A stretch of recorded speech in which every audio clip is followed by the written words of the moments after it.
নমস্কার, দেখছেন grey zone. Mehika রয়েছি আপনাদের সঙ্গে। আজকে কিন্তু আমাদের এই এপিসোডটা একদম অন্যরকম। কেন জানেন? আমাদের কাছে প্রতিনিয়ত যারা সংবাদ পৌঁছে দেন, যাদের থ্রু আমরা চারপাশের সব ঘটনা সম্পর্কে জানতে পারি, সেই সাংবাদিকদের মধ্যে একজনকে আমরা পেয়েছি, একজন অভিজ্ঞ বিদগ্ধ সাংবাদিক। তার জীবনের গল্প নিয়ে আজকের এই বিশেষ এপিসোড। যারা আমাদের কাছে প্রতিনিয়ত খবর তুলে ধরছেন, তাদের খবর যখন আপনাদের কাছে তুলে ধরতে পারি, সেটা কিন্তু আমাদের জন্যও একটা সৌভাগ্যের বিষয়। তাই এত ইন্টারেস্টিং একটা এপিসোড আজকে যখন আমরা পেয়েছি, তাই মাঝপথ থেকে কেউ উঠে যাবেন না, শেষ অবধি কিন্তু ভিডিওর থাকতেই হবে।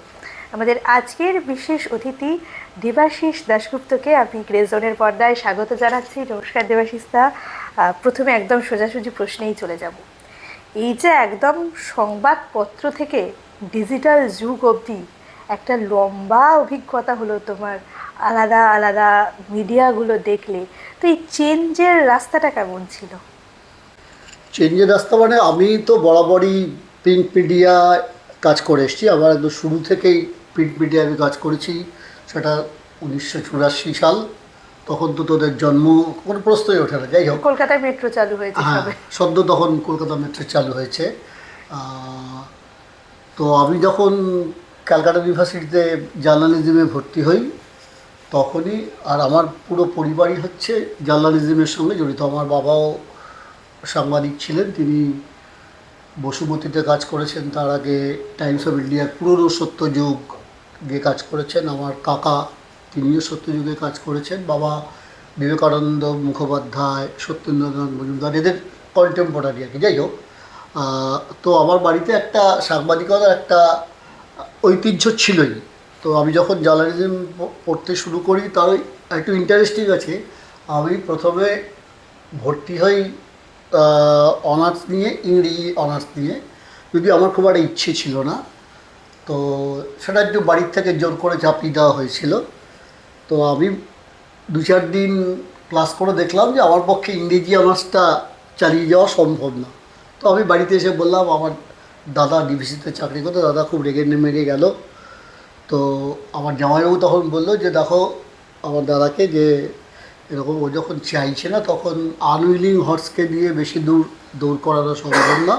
তো আমার ইচ্ছে ছিল, আমার বাবারই এক বন্ধু, তিনি তখন বঙ্গবাসী কলেজের বাংলার হেড অফ দি ডিপার্টমেন্ট ছিলেন, রমেন কাকু বলতাম আমরা। তো রমেন কাকু বলেছিল তুই বাংলাতে চলে আয়, তো আমি চেঞ্জ করে দেবো। যাই হোক, আলটিমেটলি আমি ইংরেজি থেকে বাংলায় শিফট করলাম। বাংলায় শিফট করার পর অনার্স গ্র্যাজুয়েশন করে কী পড়বো আমার ইচ্ছে হলো যে জার্নালিজম পড়বো। জার্নালিজমে ভর্তি হয়ে গেলাম, এবং জার্নালিজমে ভর্তি হওয়ার পরেই আমার কাকুর খুবই পরিচিত, বাবারও খুবই পরিচিত, রেডিওতে কাজ করতেন সুনীত চক্রবর্তী। সুনীতদাই প্রথম বলে আমার কাকাকে যে তোমার ভাইপো যখন কাজকর্ম জার্নালিজম পড়ছে, তাহলে ও রেডিওতে আমাদের সঙ্গে কাজটা শিখুক। তো আমার একটা ছোটোবেলা থেকে একটা, যখন যাতায়াত করতাম বিভিন্ন কারণে আকাশবাণীর পাশ দিয়ে, তখন আমার খুব অবাক লাগতো যে আকাশবাণীটা কী জিনিস, ভেতরে কী হয়, জানার একটা অদম্য কৌতূহল ছিল আর কি। তো যাই হোক, তো কাকুর সূত্রে এবং সুনীতদার সূত্রে আমার প্রথম রেডিওতে, তখন সেটা আমি জার্নালিজম পড়তেই রেডিওতে প্রায়ই যেতাম। তখন সুনীতদা বা অন্যান্য যারা ছিলেন, এই প্রসঙ্গে নাম করতে হয় ভবেশ দাস, খুব পরিচিত নাম ভবেশ দাও। সংবাদ পরিক্রমা সমীক্ষায় খুবই নাম ভবেশ দার। তো তখন শুধু ভবেশ দা, সুনীত দ্বারা আমাকে দিয়ে শুধু ডিকটেশন দেওয়াতো আর কি। তো তখন থেকে আমার রেডিওতে যাতায়াত। পরবর্তীকালে ওই ক্যালকাটা ইউনিভার্সিটি থেকে ইউথ করেসপন্ডেন্ট বলে একটা প্রভিশন ছিল, সেখানে পরীক্ষা দিলাম এবং সেখানে আমি ফার্স্ট হলাম। তখন আমি মানে অফিসিয়ালি ইউথ করেসপন্ডেন্ট হলাম। তো ওইভাবেই আমার শুরুটা হলো কিন্তু রেডিওতে। তারপরে 1984 সালে বর্তমান কাগজ, তখন বরুণদা আনন্দবাজার ছেড়ে একটা বিজ্ঞাপন দিয়েছিলেন যে তিনি কাগজ করবেন। বিজ্ঞাপন তরুণ, তখন আমরা সদ্য ইউনিভার্সিটিতে পড়ছি, তো অ্যাপ্লাই করি, তারপর ইন্টারভিউ হয়। ইন্টারভিউতে আমরা সব, তখন যারা জয়েন করি সবাই মোরাললেস ওই 20, 21, 22 বছরে, তখন থেকে। তারপরে 84 সালে তো কাগজ বেরোলো 7 ডিসেম্বর, আমার এখনও মনে পড়ে দিনটা, সে কি উত্তেজনা। তখন থেকে শুরু 84 সালের 7 ডিসেম্বর আমরা জয়েন করেছিলাম সম্ভবত নভেম্বর মাসে, কারণ আমাদের জয়েন করার কথা ছিল 31 অক্টোবর 1984-এ, কিন্তু সেদিন ইন্দিরা গান্ধী মারা গেলেন, কাজী সেদিনকে আমাদের জয়েন করা হলো। যাই হোক, আমরা ওই 19 নভেম্বরের মাঝামাঝি জয়েন করেছিলাম। তারপরে ট্রেনিং ফেনিং ইত্যাদি হলো। 1984 সালের 7 ডিসেম্বর বর্তমান কাগজ বেরোনো শুরু হয়। তখন থেকে আমি বর্তমান কাগজে আছি দীর্ঘ 25 বছর। তার মধ্যে বর্তমান কাগজে বহু গুরুত্বপূর্ণ দায়িত্ব সামলেছি। আমি ডেপুটি চিফ রিপোর্টার ছিলাম, চিফ রিপোর্টার ছিলাম। বরুণদার মৃত্যুর পর আমি 2009 সালে জানুয়ারি মাসে বর্তমান কাগজ ছেড়ে দিই। সেটা আর সেই বিতর্কে যাচ্ছি না, কেন ছাড়লাম এই বৃত্তান্ত। ছেড়ে দিই। আমি প্রতিদিন কাগজের দায়িত্ব নিই জেলা ডেস্কের। প্রতিদিনে 1 বছর কাজ করার পর এই সময় বাজারে আসে টাইমস অফ ইন্ডিয়ার, এই সময় আমাকে ডাকে, এই সময় আমি জয়েন করি অ্যাসিস্ট্যান্ট এডিটর হিসেবে। 19 সালে আমার এই সময় থেকে অফিসিয়ালি অবসর। তারপরে তো কোভিড পর্ব ইত্যাদি গেল, বাড়িতেই ছিলাম। ইতিমধ্যে কলকাতা টিভি আমাকে ডাকে, এ নিয়ে ওরা খোঁজখবর করে। আমি বললাম ঠিক আছে, আমি করতে পারি। কারণ আমার পুরোটাই হচ্ছে জার্নিটা, আমার এই দীর্ঘ 40 বছরের জার্নি কিন্তু হচ্ছে প্রিন্টে। যে আমার চ্যানেলের সম্পর্কে কোনো অভিজ্ঞতা ছিল না, চ্যানেল সম্পর্কে আমার কোনো ধ্যান ধারণা ছিল না। তাই হোক, শিখলাম, কাজকর্ম একদম কিছুটা শিখেছি। তো 21 সাল থেকে আমি এই গত বছরের মার্চ মাস অবধি কলকাতা টিভিতে কাজ করেছি। নিশ্চয়ই একটা নতুন অভিজ্ঞতা হলো, কিন্তু আমি এখনও বলবো যেটা আমার মনে হয় যে আজকে অবশ্যই যুগ পাল্টাচ্ছে।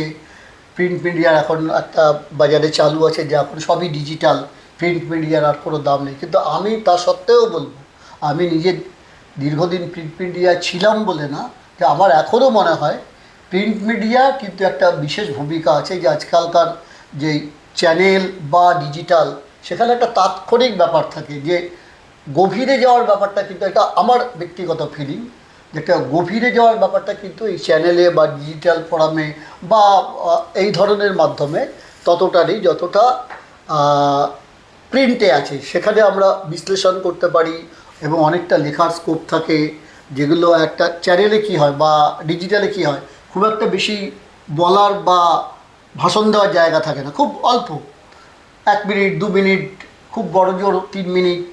সেটা তুই আরও ভালো বলতে পারি, তুই যেহেতু ডিজিটাল মিডিয়ার সঙ্গে আছিস। তো আমার যেটা মনে হয় যে এই সমস্ত ক্ষেত্রে বিশ্লেষণের জন্য অবশ্যই প্রিন্ট মিডিয়া, আমি এখনও মনে করি যে প্রিন্ট মিডিয়ার ভবিষ্যৎ আছে। যদিও এখনও প্রিন্ট মিডিয়া যে জায়গায় আছে, সবাই বলে যে সারা দেশে তো বলে, পৃথিবীতেও আজকাল ডিজিটাল মিডিয়া খুবই উঠে এসেছে। সম্প্রতি ওয়াশিংটন পোস্টে প্রচুর লোক ছাঁটাই করেছে, এটা ঘটনা। তা সত্ত্বেও আমি বলবো প্রিন্ট মিডিয়ার দর কিন্তু এখনও আছে এবং থাকবে বলে এটা আমার বিশ্বাস। সেটা অনেকে ডিফার করতে পারে, অনেকে একমত হতে পারে। এই হলো আমার মোটামুটি আমার সাংবাদিকতার জার্নি। এই যে পুরো জার্নির গল্পটা শুনলাম, মাঝখানে একটা যুগান্তরকারী নাম শুনলাম, বরুণ সেনগুপ্ত, যার কাছে দীর্ঘদিন কাজ করেছো। সেই এক্সপিরিয়েন্সটা কেমন ছিল? হ্যাঁ, বরুণদা সম্পর্কে আমাদের ছোটোবেলা থেকে একটা ধারণা ছিল। যে তাছাড়া বাবা কাকুর কাছে আমি দীর্ঘদিন নাম শুনেছি বরুণ সেনগুপ্ত। তো এবং যেটা বরুণদার অত সুন্দর চেহারা, বরুণদাকে সাংবাদিকতার জগতে উত্তম কুমার বলা হয়, এত সুন্দর দেখতে। তো সেই বরুণদার সঙ্গে কাজ করার যে আমাদের অভিজ্ঞতা হয়েছে, তারা 25 বছর আমরা কাজ করেছি একদম হাতে ধরে, এবং ওই রকম বিশাল মাপের মানুষের সঙ্গে একসঙ্গে কাজ করা, সেটা একটা খুব বড় অভিজ্ঞতা। এবং বরুণদা যেটা বলতেন, আমি সেটা আজও ফলো করার চেষ্টা করি, যে সাধারণ মানুষ কী চায় সেটা খুব জটিল করে না। আমরা যখন লিখি, যেটা আমি এখনও মেনটেন করি, যে ছোট ছোট সেন্টেন্স যাতে সাধারণ মানুষ বুঝতে পারে, কোনো জটিল কমপ্লেক্স সেন্টেন্স থাকবে না, কোনো ভাবালুতা থাকবে না, একদম সাধারণ মানুষ যে ভাষায় কথা বলে সেই ভাষায় যদি আমি সংবাদ পরিবেশন করি, লিখিত সংবাদ পরিবেশন করি, সেটা অনেক বেশি গ্রহণযোগ্য হবে। এবং বরুণদা ভাবতেন যে সবসময় তিনি বলতেন যে আমার কাগজ হচ্ছে বর্তমান কাগজ, যে আলুওয়ালা পটোওয়ালাদের কাগজ, সেটা মধ্যবিত্ত ঘরে যতটা না পৌঁছায় তার থেকে বাজারে যারা সবজি বেচে, যারা মাঠে কাজ করে, তাদের জন্য আমার কাগজটা আমি গড়ে তুলতে চাই। এবং বর্তমান কাগজই প্রথম কাগজ বাংলা সংবাদপত্রের ইতিহাসে যারা জেলার পাতা বলে একটা আলাদা পাতা করেছিল। সেটা আমাদের সময় আমরা যখন শুরু করি, আমাদের ওই পাতাটার জেলার পাতা ছিল, ওটা 3 নম্বর পাতায় জেলার সমস্ত খবরাখবর হতো। এবং আমরা যারা জেলাতে কাজ করেছি আমাদের বহু অভিজ্ঞতা হয়েছে। বিভিন্ন জেলায় আমরা কলকাতা থেকে ছুটে যেতাম এবং একটা টিম করে দেওয়া হয়েছিল। আমাদের একটা হয়ে গেছিলো, আমাদের নাম হয়ে গেছিলো 3 পাতার রিপোর্টার বলে। তো আমাদের এই সুযোগে আমরা যেহেতু একটা কাজ করার সুযোগ পেয়েছি, আমরা সকালবেলা উঠে চলে যেতাম ট্রেনে চেপে। তখন তো আর আমাদের গাড়ি ফাড়ি কিছু ছিল না, আমরা ট্রেনে করে বা বাসে করে বিভিন্ন জেলায় চলে যেতাম। কখনো সেখানে কারোর বাড়িতে থাকতাম, কোনো রাজনৈতিক নেতার বাড়িতে বা কোনো পরিচিত কারোর বাড়িতে থাকতাম। তারপরে খবরাখবর করে হয় সেদিন ফিরে আসতাম ট্রেনে চেপে, বা পরের দিন ফিরতাম। সেই সূত্রে যেটা হয়েছে, এখনও যদি আমরা কোনো জেলায় যাই, এখনও সেই পুরনো মানুষ যারা বেঁচে আছেন তাদের সঙ্গে এখনও যোগাযোগ হয় বা ফোনাফোনি হয়, ভালো লাগে। কাজেই আমরা সেইভাবে আমরা জেলাটা আজকাল যেটা হয়েছে, আমি যেটা খেয়াল করি যে এখন যারা সাংবাদিকতায় আসছে, বিশেষ করে যারা ডিজিটাল মাধ্যমে বা সংবাদপত্রে বা চ্যানেলে, তাদের হাতে মোবাইল এসে গেছে। এখন আগেকার দিনে আমরা বিভিন্ন জায়গায় দৌড়ে যেতাম কোনো খবর হলে, তার ভেতরে কী আছে জানার চেষ্টা করতো। এখন আমরা হয়ে গেছে কি একদম মোবাইল নির্ভর, আর টিভি দেখা, টিভি ভিত্তিক সাংবাদিকতা হয়ে গেছে। আজকাল আর রিপোর্টারদের খুব বেশি জায়গায় যেতে হয় না, টিভি খুললাম, দেখে নিলাম, খবরটা করে দিলাম। কিন্তু আমরা সেই স্পটে চলে যেতাম এবং জানার চেষ্টা করতাম। তাতে হতো কি, অনেকটা আমরা জেলা সম্পর্কে, আজকালকার ছেলেপিলেরা যারা এই প্রফেশনে আসছে, তারা, আমি আমার ব্যক্তিগত অভিজ্ঞতা দিয়ে দেখেছি, তারা ডেমোগ্রাফি বা জিওগ্রাফিটা ভালো করে, বাংলার, আমি ভারতবর্ষের কথা বলছি না, বাংলার জিওগ্রাফিটা পর্যন্ত ভালোভাবে জানে না। অমুক জায়গাটা কোন জেলায়, কি তার ভৌগোলিক অবস্থান, সেটা অনেকেই জানে না। এখনও অনেক বড় বড় যারা হয়তো দায়িত্বে আছে, তারাও পর্যন্ত জেলা নিয়ে, আমি নিজের রাজ্যটা বা যে জেলা সে দায়িত্বে, সেই জেলা সম্পর্কে অনেকে জিজ্ঞেস করে অমুক জায়গাটা কোথায়, এখনও জিজ্ঞেস করে। তো আমার মনে হয় সেটা হচ্ছে ট্রেনিংয়ের অভাব। আজকাল সেভাবে ট্রেনিং দেওয়া হয় না। আমরা যখন সাংবাদিকতায় ঢুকি তখন যেভাবে ট্রেনিং পেয়েছিলাম, এবং বরুণদা আমাদের সমস্ত কপি নিজে দেখতেন, জেলার সব খবর, কোনটা খবর হতে পারে, খবর কি দৃষ্টিভঙ্গি থেকে লেখা হবে, সেটা বরুণদার কাছ থেকে আমরা শিখেছি।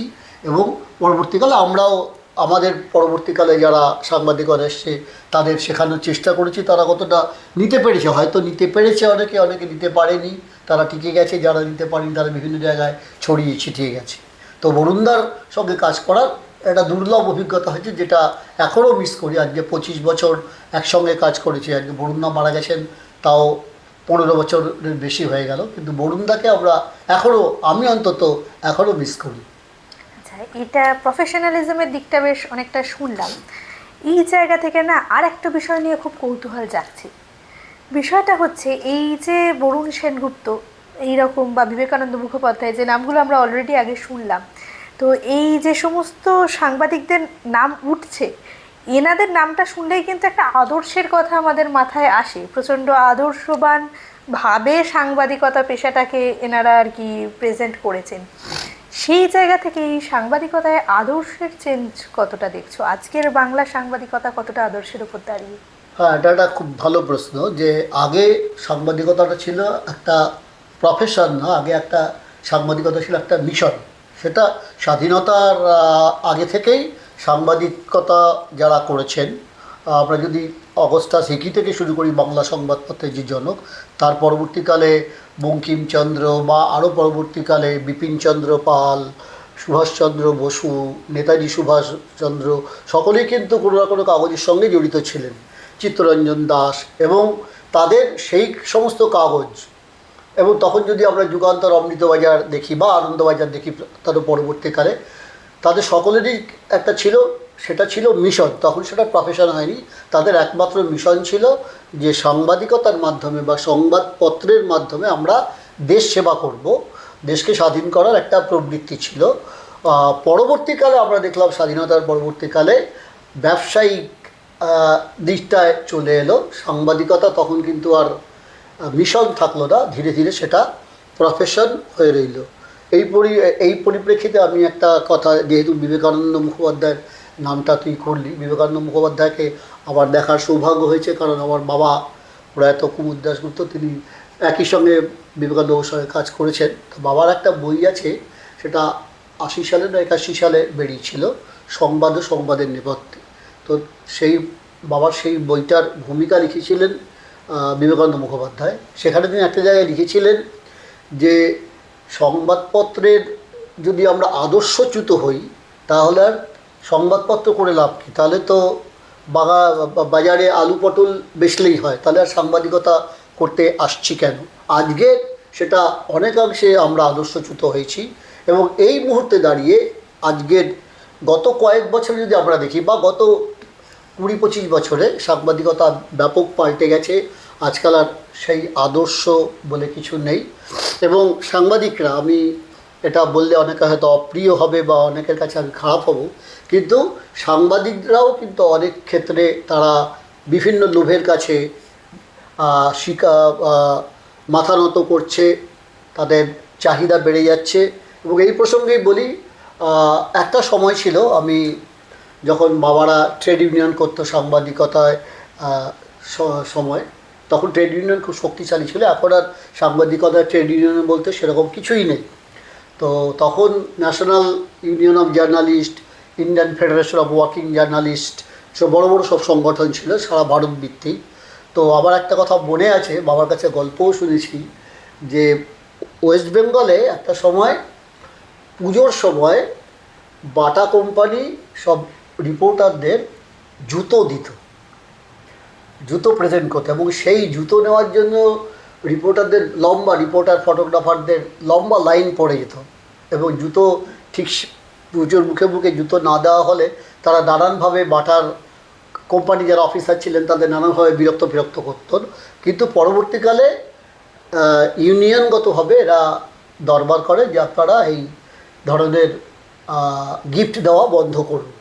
তো আজকালও আমরা দেখছি, আমি খুব খোলাখুলি বলছি, এই মুহূর্তে দাঁড়িয়ে মমতা বন্দ্যোপাধ্যায় মুখ্যমন্ত্রী হওয়ার আগে থেকেই তিনি সাংবাদিকদের, বাছা সাংবাদিকদের পুজোর সময় বা ভাইফোঁটার সময় বিভিন্ন রকম গিফট দিতেন।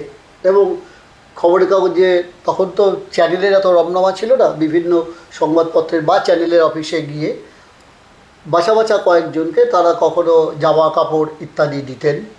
এবং শোভন চট্টোপাধ্যায় তখন মেয়র ছিলেন, তাকে দিয়ে কখনো মমতা বন্দ্যোপাধ্যায় নিজে আসতেন, কখনো আবার শোভন চট্টোপাধ্যায়কে দিয়ে বা অন্য কোনো নেতাকে দিয়ে এইসব গিফট দিতেন। এবং এখনও কিন্তু পুজোর সময় বাছা সাংবাদিকদের, এবং তার জন্য যে প্রতিযোগিতা সেই গিফট নেওয়ার জন্য, তারপরে বোঝা যায় যে আমরা কতখানি আদর্শ থেকে দূরে সরে এসেছি। এবং এইটা আমার মনে হয় এটা সাংবাদিকতার ক্ষেত্রে অবশ্যই বাঞ্ছনীয় নয়। এটার থেকে যদি আমরা দূরে না যেতে পারি তাহলে সাংবাদিকতার যে আদর্শ, সে আদর্শ কিন্তু থাকবে না। অবশ্যই আদর্শর কথা উঠলো, প্রফেশনালিজমের কথা উঠলো, এবং অবশ্যই কাজের মেকানিজমের একটা হিউজ যে ডিফারেন্স, সেটাও বেশ সুন্দর করে তুমি বুঝিয়ে বললে। এই জায়গা থেকে আর একটা প্রশ্ন না একদমই না করলে নয়, সেটা হচ্ছে এটা তো সাংবাদিকদের পরিবর্তনটা আমরা দেখলাম, আমাদের যারা অডিয়েন্স, যারা পাঠক অথবা দর্শক, তাদের মধ্যেও কি কোনো হিউজ ডিফারেন্স চোখে পড়ছে? হ্যাঁ, পরিবর্তন তো একটা হয়েছেই। আজকের দিনে যেটা একটু আগে বলছিলাম যে আজকালকার ডিজিটালের যুগে খবরের কাগজ পড়ার নেশাটা কিন্তু কমে গেছে সাধারণ দর্শক পাঠকের মধ্যে। এবং আমি আজকে একটা মোবাইল থাকলে আমি খবরের হেডলাইনগুলো দেখতে পাচ্ছি, বা খবরের পিডিএফ ফাইল বা পেপার দেখে পড়ে নিতে পারছি। এবং সেক্ষেত্রে একটা এখন যদি আমরা বিশ্লেষণ করি তাহলে দেখব যে সব সংবাদপত্রেরই, বিশেষ করে বাংলা সংবাদপত্রের, আমাদের এই বাংলা পশ্চিমবাংলায় সব কাগজেরই, সে আনন্দবাজার হোক, বর্তমান হোক, প্রতিদিন হোক বা যে কোনো কাগজই হোক, এই সময় হোক, তাদের রিডারশিপ কিন্তু কমে গেছে। এখন তারা নানানভাবে তারাও ডিজিটাল জগতে চলে আসছে। তারা এই সময় ডিজিটাল, আনন্দবাজার ডিজিটাল করছে, একই কারণে যেহেতু আর সেভাবে পাঠককে ধরে রাখা যাচ্ছে না। এবং পাঠক আজকে সংবাদপত্রে এই যে মেলে ধরে সকালবেলা একটা যে পড়ার নেশা, আজকালকার ইয়ং জেনারেশন তো খবরের কাগজ ছুঁয়েও দেখে না, তারা ওই মোবাইলে দেখে। বরং যারা একটু বৃদ্ধ বা যারা একটু বয়স্ক মহিলা, তারা হয়তো দুপুরবেলা কাগজটা পড়েন, বা যারা বৃদ্ধ তারা সকালবেলা কাগজটা খুলে দেখেন। কিন্তু বেশিরভাগটাই কিন্তু আজকে মোবাইল নির্ভর হয়ে যাচ্ছে। এবং আমি কি চাইবো, আমি পাঠক হিসেবে বা দর্শক হিসেবে চাইবো যে নতুন কিছু দিতে। আমি যদি যারা সংবাদপত্র বা সংবাদ মাধ্যম, সে ডিজিটাল হোক বা চ্যানেল হোক বা মুদ্রণ মাধ্যম হোক, যদি নতুন কিছু না দিতে পারে এবং যারা সংবাদ মাধ্যম চালাচ্ছে তাদের দৃষ্টিভঙ্গি যদি নতুনত্ব কিছু না দিতে পারে, যে আর 5টা চ্যানেল যা দেখাচ্ছে আমি যদি তাই দেখাই, আর 5টা কাগজ যা দেখাচ্ছে আমি যদি তাই দেখাই, তাহলে আমার চ্যানেলও চলবে না, আবার কাগজও চলবে না। সেক্ষেত্রে আমাদের দৃষ্টিভঙ্গি থাকতে হবে খবরের ভেতরকার খবরের ভিতরকার মানে বিশ্লেষণমূলক যদি কিছু আমি না দিতে পারি, তাহলে কিন্তু সেই পাঠকই, সেই সংবাদপত্রই হোক বা ডিজিটাল চ্যানেল হোক, সে আমরা আজকে যদি একটা চ্যানেল খুলি, আমরা দেখব সকাল থেকে একই খবর বারবার করে চ্যানেলে দেখানো হচ্ছে। তা একটা লোক যে সকাল থেকে, প্রথম কথা হচ্ছে সকাল থেকে কেউ টিভি খুলে বসে থাকে না সংবাদ দেখার জন্য, হয়তো একটা পার্টিকুলার টাইমে। সে কিন্তু আমরা দেখতে পাচ্ছি যে চ্যানেলগুলো বিশেষ করে একই খবর সকাল থেকে বারবার রিপিট, সেক্ষেত্রে কিন্তু তার জন্যই টিআরপিও সেরকম উঠছে না। কাজেই তাদেরকেও চিন্তাভাবনা করার সময় এসেছে যে নতুন কিছু করা। সেটা এখন নতুন কিছু বলতে কী নতুন, সেটা তাদেরকে ভেবে দেখতে হবে, কী ধরনের প্রোগ্রাম তারা করবে, কী ধরনের খবর তারা করবে। একই বক্তব্য আবার মুদ্রণ মাধ্যমের ক্ষেত্রেও, যে যেটা টিভি চ্যানেল সারাদিন ধরে দেখাচ্ছে, আমি যদি পরের দিন খবরের কাগজে সেই একই জিনিস দেখাই, হয়তো আমি ঘটনাটার খুব বেশি ইতর বিশেষ ফারাক করতে পারবো না, কিন্তু ঘটনার পিছনের ঘটনা যেটা চ্যানেল দেখায়নি, সেগুলো যদি আমি তুলে ধরতে পারি মুদ্রণ মাধ্যমে, প্রিন্ট মিডিয়ায়, তাহলে নিশ্চয়ই সেটা ইন্টারেস্টিং হবে এবং সেটা পাঠকের কাছে চিত্তাকর্ষক হবে বলে আমি মনে করি। একটু অন্যরকম প্রশ্ন করব। তোমার জার্নির কথাও আমরা শুনলাম, সঙ্গে বিভিন্ন বিষয় অ্যানালিসিস আমরা শুনলাম। এবার আমাদের মতো যারা নতুন, তাদের তোমাদের কাছে যে এক্সপেকটেশনটা থাকে, তুমি তো সাংবাদিকতা থেকে অবসর নিয়েছো, এবার আমরা তোমাকে শিক্ষাগুরু হিসাবে কবে পাচ্ছি? ভবিষ্যতে কি নতুন ছেলে মেয়েদের শেখাবার, সেই ভূমিকায় আসার কোনো প্ল্যান আছে? সেই অর্থে প্ল্যান কিছু নেই। যদি কোনো অফার আসে সাংবাদিক যারা হতে চায়, প্রথম কথা আমি তো এখন মিডিয়ার যা হাল, তাতে আমি তো ইয়ং জেনারেশনকে বলবো যে তোমরা এই প্রফেশনে এসো না, কারণ এই প্রফেশনের ভবিষ্যৎ খুব অন্ধকার। এটা তোমরা নিশ্চয়ই তোরা যারা এই প্রফেশনে আছিস, ভালোবেসে আছিস, নিশ্চয়ই অনেকে ভালো, খুব সিরিয়াসলি মন দিয়ে কাজ করার চেষ্টা করছি, পরিশ্রম করে। কিন্তু আজকের বাজারে কিন্তু মিডিয়ার বাজারটা খুব একটা ভালো না। অন্তত আজ থেকে 20 বছর আগেও যে মিডিয়ার একটা রমরমা ছিল, আজকে সেটা নেই বলে আমার মনে হচ্ছে। যদিও অনেক নতুন পোর্টাল খুলছে, নতুন এই মুহূর্তে আর নতুন করে কেউ, তারপরে যেরকম ধরনের যারা শাসক দলে থাকে, তারা একটা নতুন কাগজ আসলে তারা বা নতুন করে মিডিয়া এলে তারা কিভাবে ওয়েলকাম করবে, সেটা একটা বড় ব্যাপার। তারপরে আজকে এই মুহূর্তে পশ্চিমবাংলার যে আর্থসামাজিক অবস্থা, তাতে নতুন করে কেউ মিডিয়ার ব্যবসায় আসবে বলে আমার অন্তত মনে হয় না। এবং তার দেখবে বাজার কীরকম, পলিটিক্যাল প্রেশার কীরকম, স্বাধীনভাবে কাজ করতে তারা পারবে কি না, তাদের কোনো রাজনৈতিক দলের কাছে, সে শাসক দল হোক বা বিরোধী দল হোক, তাদের কাছে মাথা নত করতে হবে কি না, এরকম নানান ফ্যাক্টর কাজ করে। এবং অবশ্যই একটা কথা ভাবতে হবে যে কাগজ বা চ্যানেল তো চলে মোটামুটি বিজ্ঞাপনের মাধ্যমে, এবং বিজ্ঞাপন যদি সরকারি বিজ্ঞাপন আমি না পাই, সেক্ষেত্রে আমি যদি সরকারের বিরোধিতা করি তাহলে সরকার হয়তো বিজ্ঞাপন বন্ধ করে দেবে। এটা আমরা আমাদের অভিজ্ঞতা দিয়ে দেখেছি যে শাসক দলের চোখ ফুসুল হলেই শাসক দল কখনো বিজ্ঞাপন বন্ধ করে দেয়, সে চ্যানেলই হোক বা সংবাদপত্র হোক। এটা অনেকবারই হয়েছে, আমার ব্যক্তিগত অভিজ্ঞতাও আছে। একটু কিছু শাসক দলের বিপক্ষে গেলেই তারা সঙ্গে সঙ্গে রাতারাতি সরকারি বিজ্ঞাপন, তারা তো বেসরকারি বিজ্ঞাপন বন্ধ করা তাদের কোনো ক্ষমতা নেই। সরকারি বিজ্ঞাপন, এবং সরকারি বিজ্ঞাপন কিন্তু একটা হিউজ অ্যামাউন্ট, সেটা যদি আমরা বা মিডিয়া না পায় তাহলে তারাই বা চলবে কী করে। তো কাজেই এই সামগ্রিক পরিস্থিতি বিশ্লেষণ করে মনে হয় যে আজকাল আর নতুন করে কেউ মিডিয়ায় আসতে চাইছে না। যদি আসে খুবই ভালো হয়, এত সব ছেলেপেলে, খুব প্রমিজিং ছেলেপেলে আজকাল উঠে আসছে, তাদের একটা লক্ষ্য আছে যে আমি বড় সাংবাদিক হব বা আমি সমাজের জন্য কিছু করব, কিন্তু তাদের জন্য যদি সেই দরজাটা না খোলা থাকে, যদি প্রসপেক্টটা না থাকে, তাহলে তারা সাংবাদিকতায় আসবে কেন? তারা আলটিমেটলি হতাশ হয়ে পড়বে। তবে শত খারাপের মধ্যেও তো আশার আলো জাগিয়ে রাখতেই হয়। আমরা কিন্তু সেরকম আশার আলো নিয়ে আছি যে গণতন্ত্রের চতুর্থ স্তম্ভ যেহেতু সাংবাদিকতা, সেহেতু আবার আদর্শ ফিরে আসবে, এবং অবশ্যই ভবিষ্যতে সাংবাদিকদের দ্বারাই সেই আদর্শ ফিরে আসা সম্ভব। আর তাদের মাথার ওপর যদি এই ধরনের শিক্ষাগুরুদের আমরা পেয়ে যাই, তাহলে সেই রাস্তাটা বোধহয় আরও একটু স্মুথ হয়ে যাবে। আর যেহেতু গুরুস্থানীয় কাউকে তো ধন্যবাদ দিয়ে ছোট করা যায় না, তাই আমি দেবাশিস দাকেও ধন্যবাদ দিয়ে ছোট করার কোনো চেষ্টা করবই না। অসাধারণ একটা এপিসোড, খুব জমজমাট, অনেক কথা, অনেক ইনফরমেশান। আর এইভাবে কথা এগোতে থাকলে কথা শেষ করার ইচ্ছাও যাবে না, কিন্তু দুঃখজনকভাবে এপিসোডের তো সময় ধরা বাঁধা, তাই এপিসোড শেষের দিকে যেতেই হয়। তাই অত্যন্ত দুঃখের সাথে আজকের এপিসোড এখানেই শেষ হচ্ছে। আর অবশ্যই আপনাদের মতামত আমাদের জন্য সবচেয়ে দামি, তাই আপনাদের মতামতও আমাদেরকে জানাতে একদম ভুলবেন না। সবাই খুব ভালো থাকুন আর দেখতে থাকুন গ্রে জোন। নমস্কার।